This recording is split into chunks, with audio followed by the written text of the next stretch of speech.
Good evening, everyone. Hopefully, you're having a wonderful day so far. I've got a fun one for you today. It seems like the Canadian government's getting everybody prepared for the new sickness that's coming along.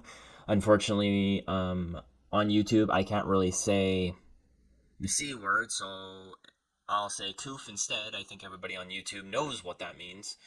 Um, but I think this one that they're getting ready for to scare everybody will be the pox.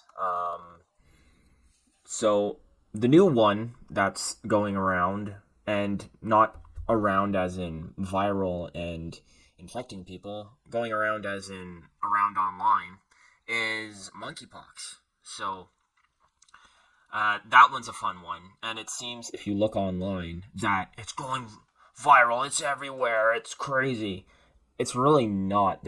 It's a very slow moving virus, and it's not infecting too many people. But this is the new thing that's going to be coming out that the government's most likely going to try and use, just like they used COVID or the coof. Sorry, YouTube. Uh, to scare everybody into locking things down again. And of course, this is coming a year before the election and 4 months before the U.S. election.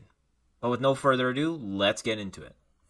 Oh, and before I forget or begin, sorry, if you like this content, please subscribe. That would be awesome. I'd like to get 200 by the end of the month, and it really helps the channel. And I'd love to see your comments as well because that helps push this thing out in the ether known as YouTube. And with no further ado, let's get into it.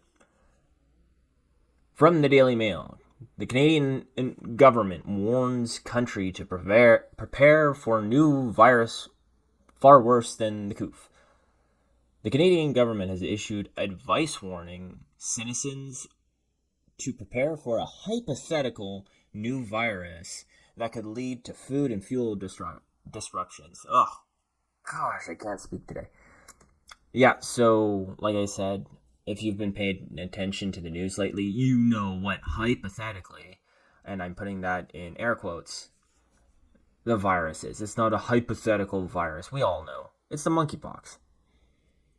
The Center for Occupational Health and Safety rolled out a second edition of their Flu and Infectious Diseases Outbreaks Business Continuity Plan Handbook. Man, you gotta work on that name. Apparently, it provides what to do in a new pandemic. They go on to say that this hypothetical virus could trigger disruptions worse than the coof. It states that based on trends from past pandemic flu, there are higher than average number of illnesses and deaths in age groups different than what we typically see during annual flu seasons. Well, it would make sense if there's two different kinds of flus going on. If the coof flu is different than the normal flu, then yeah, that would make double the flu. Duh. They go on to say, the guide also warns employers must be ready for a scenario like disease outbreak or pandemic which forces people to stay home. Sorry I'm pausing so much with this. It's written horribly. It says, it says if there is a pandemic, how many people would be off work? It is impossible to determine with certainty. I think we could get a pretty good view on how many people would be off work because we have statistics from before, from 2021, or when this happened. So it's not hard to believe because the whole country was locked down. Estimates vary. No one will know for sure how ill the new virus will make people, how fast it will spread, or how many people will not go to work until this happens.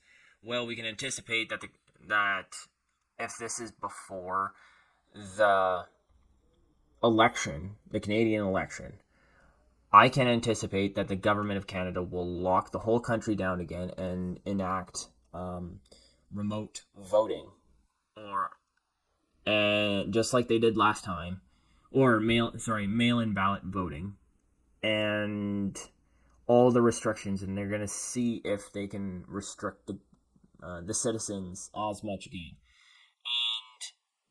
It could be this pox that's going through, but I think it's gonna be probably another flu-like thing, because, like I said, the pox doesn't spread well enough, and if you have it.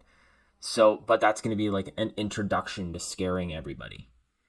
Just like this is kind of like, oh, double the people have been dying. And it's sad that so many people are. But there's spitting statistics making us scared. But they're like, yeah, no duh. So it adds that people would brace for disruptions. Speak stupid. Like reduced labor, supply chain issues, and shifts in consumer demand, and the loss of a lot of toilet paper. We're gonna have a shortage in that.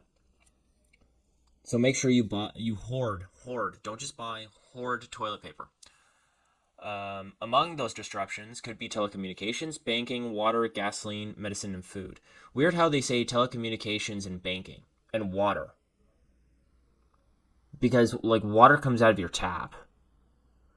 Telecommunications, well, we didn't have any telecommunications interruptions during COVID.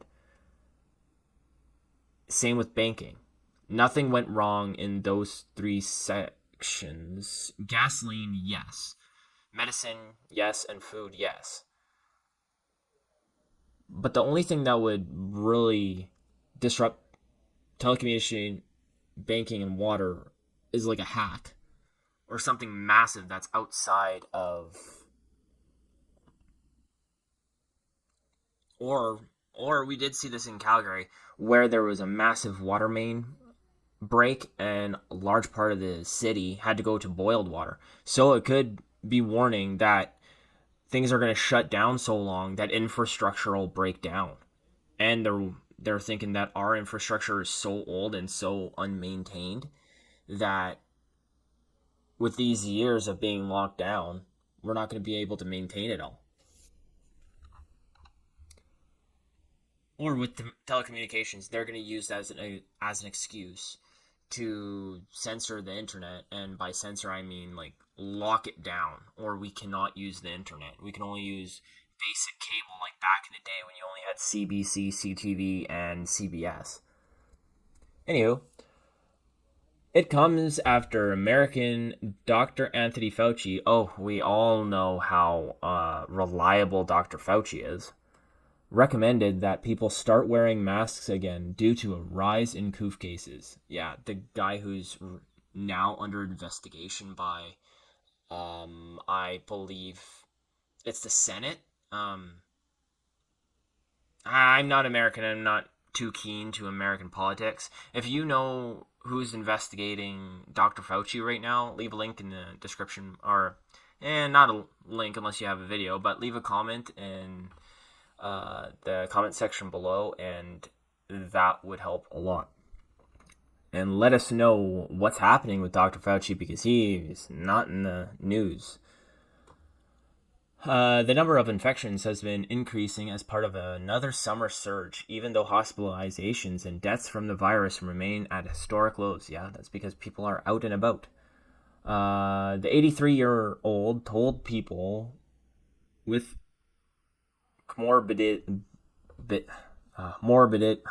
I can't say that word today. I'm having enough trouble with English today. I'm just going to skip that. And seniors, so sicknesses and seniors, you should be wearing a mask. Yeah, how well did that help last time? Almost like none. It was as useful as the vaccine. And you'll see that here. So he also revealed he had contracted COVID about 2 weeks ago. It was the third COVID or coof infection that he has been vaccinated and boosted a total of six times. So I'd say if you've been infected by the coof 3 times already, having 6 boosters. That means he's had 7 injections. It's not working. It's not an actual vaccine. Because it's not doing anything anymore. But Pfizer's probably loving it because they're just pumping this stuff into people. Might as well just hook them up to an IV filled with that by now. Then you'll have a permanent booster. World Health Organization officials warn that the virus continues to spread. It could lead to new mutations and severe infections that evade vaccine protection and therapeutics.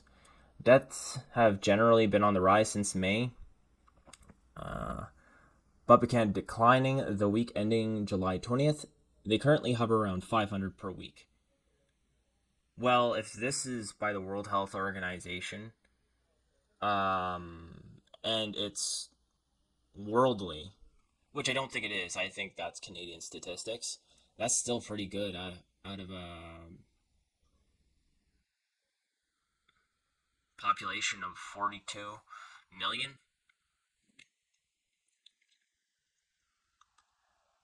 Anywho, Dr. Fauci's face mask guidelines have long been criticized as people claimed they did not work to prevent the spread of the coof. I have to agree.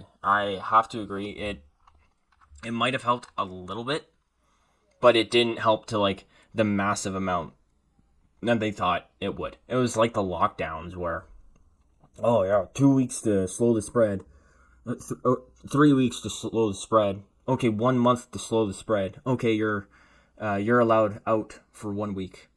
After that 1 week, cases have gone up. Oh, how could we have known? We're gonna lock everything down for another 3 weeks. It seems like the government's gonna try and implement that again, and we know from the trucker convoy that there is nothing us Canadians can do to stop it, or the government will just enact the War Measures Act again and come to our doors and arrest us, or well, best case, fine us with money we don't have. So better start planning on voting for Pierre Poilievre, people who don't want to be locked down, because dark days are coming. Anyways, if you like this stuff, well, that's all I have for you today. And if you like the video, if you could please subscribe, that would be awesome. Also, comments are always welcome. Even if you hate this, I'd love to hear from you. Other than that, have a nice day.